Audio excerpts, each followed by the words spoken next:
Matt Hawkins was an up-and-coming late model / ARCA series driver that raced from the early to late 2000s. He began racing go-karts at the age of 4, and as he got older, he progressed to late models. Now forgive me early on, there isn't too much footage of him late model racing, and there wasn't too many good quality pictures out there, so these are the only two I could find. From 2004 to 2007, Hawkins raced in multiple late model series. The Pro Cup Series, the CRA Super Series, the Southern All-Star Super Late Model Series, ASA Late Models, the Georgia Asphalt Series, and finally, the Sun Belt Super Late Model Series. He won the Southern All-Star Championship in 2005, then progressed to the Pro Cup Series racing in the Southern and National divisions. What put him on the radar was his performances in the Snowball Derby, winning the Snowflake 100 in 2006, then the very next year finishing runner-up in the main event. In 2008, him and his father decided it was time to move up the ladder. Matt Hawkins, a big run. He looks to the inside, see if he can get by him down the back stretch. Door to door going into turn 3, and Hawkins will take the spot away. And Matt Hawkins has 3 top 6 finishes, including that win at Iowa back in April. Earlier this year, and that 6th place finish, most recent start for him at Kentucky. And now he's moved into the top 3.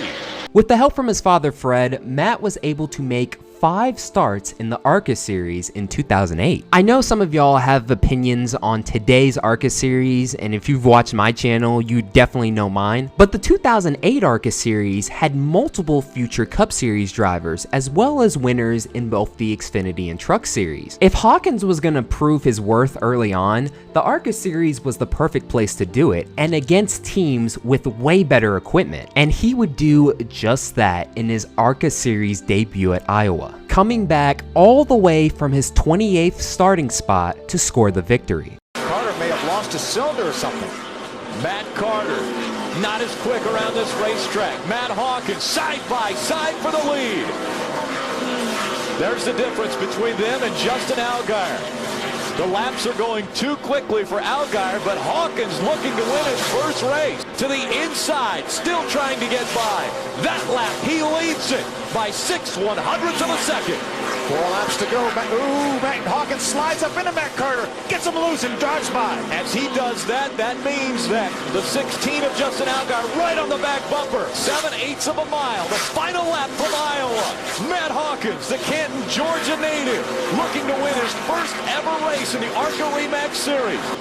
Coming out of turn 4, Matt Hawkins will see the checkered flag for the first time in his career, winning at Iowa.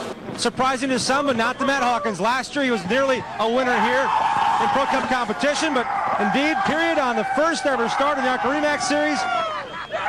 Matt, what other than the closed your eyes and champagne hits you, what did you learn today in your first ARCA Remax Series start?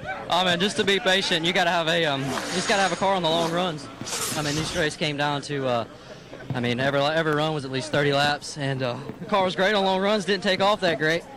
But man, it was awesome. I mean, I couldn't have got any better in the longer runs. He joined an exclusive list of ARCA Series drivers to win in their debut, a list that has multiple Cup Series drivers on it. Look at all those names up to that point. Kyle Petty, Ernie Irvan, Stanley Smith, Kenny Irwin Jr., Adam Petty, Scott Riggs, Travis Quaffle, James Busher, and later that season, Joey Logano. Those are some pretty recognizable names to NASCAR fans, and now Hawkins was on that list. But let's not forget the full-time drivers he had to go up against. The ARCA GOAT Frank Kimmel, Justin Allgaier, who would win the championship, Ricky Stenhouse Jr., and former F1 driver Scott Speed. In 4 of his 5 starts, he was extremely competitive, going up against the full-time drivers and, of course, the future stars who were running part-time. Good battle for the lead here. Michael Annette, the 28 car, the Pilot Travel Center Toyota, and there's Matt Hawkins, a winner earlier this year at Iowa, running in the 2nd spot. Matt Hawkins closing the gap now between he and Michael Annette. We're talking about Michael Annette and such a strong race car. Well, he actually was passed before that caution came out. The 39 of Matt Hawkins was able to take over the lead, and Michael Annette was relegated back to the 2nd spot. And now Matt Hawkins is pulling away from that 10 of Chad McCumbee. The difference between the two of them now, 1.8 seconds the last time by the start-finish line. And obviously, we've been able to see a little bit, a glimpse of the greatness that he's been able to bring to this racing series and this race today. The only DNF he had in these 5 starts was at Michigan, and that was because of an axle problem. He went on to score 1 win, 3 top 5s, and 4 top 10s with an average finish of 8.8 in these 5 starts. And he got these finishes after starting way in the back or in the midfield. In only 2 of his starts that season, he started inside the top 10. If he can do this for his father's team that's only running part-time, imagine what he could do in better equipment. In a lot of these cases where we see a young driver show a ton of potential early on, we've seen time and time again them getting rushed up way too quickly. But him and his father weren't about to do that. The plan for 2009 was to run another partial schedule with more races, as well as continuing to run in the late model scene. It's very refreshing to see a young driver not get rushed up too quickly and just take their time. Besides ARCA, his 2008 schedule consisted of 4 Pro Cup Series races in the National Division. But his biggest accomplishment that season took place once again in the Snowball Derby. Because of engine issues, he was only able to run 38 laps of practice all weekend, and after starting in the back, he would finish 3rd, scoring a podium in the Snowball Derby for the 2nd year in a row. The future of his career was looking as bright as ever. He was showcasing his talents in both late models and ARCA. He wasn't gonna rush up like a lot of other young drivers have, and if he continued to have this type of success, a team from the top 3 series of NASCAR was eventually gonna come calling. 2009 was supposed to be the year he'd finally bring home the Snowball Derby trophy. Unfortunately, he never got to that point. In fact, the 2008 Snowball Derby would be the final race Matt Hawkins ever ran, because on February 14th, 2009, just 1 month after his 21st birthday, tragedy would strike. Usually in these Gone Too Soon videos, the driver we're talking about passes away in a race. But in some cases, that didn't happen. We know Alan Kawicki's 1993 plane crash, but for Matt Hawkins, this would be one of the most craziest freak accidents ever. At around 5 in the morning, Hawkins was hanging out with his friends and was showing off his 9mm pistol. While he was showing it, the safety button wasn't on.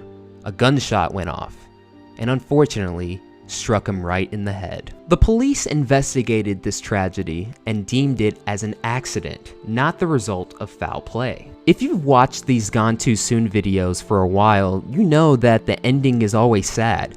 But something about this death just rips my heart out. When a driver passes away in a race, there's at least the saying that they die doing what they love. In this case, it was a total freak accident, and to die tragically that way in front of his friends had to be traumatic for them. Wherever his friends are that were there, I hope they're doing better today, and as for his family, I hope they found some peace. In my opinion, had Matt Hawkins lived, he would be running in the Cup Series today, and if not, he would at least be somewhere in the Xfinity or Truck Series, and the worst case scenario, make a career full-time in late models. I feel like the plan they had in place was solid and was built for success. It sucks that we are never going to truly know what his potential was, but for those who watched him, they know if he continued on this course, he would have been in the Cup Series today. He was destined to be another driver from the state of Georgia that would eventually make it to the top level. I truly believe that Matt Hawkins would have been racing for Cup Series victories along with fellow Georgia native Chase Elliott. Since he died in 2009, it's understandable that there are a lot of younger racing fans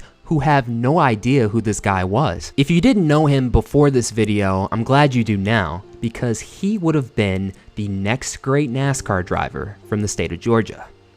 Life is simply unfair. Matt Hawkins was 21. Thank you guys so much for watching. This is Black Flags Matter. Catch you next time.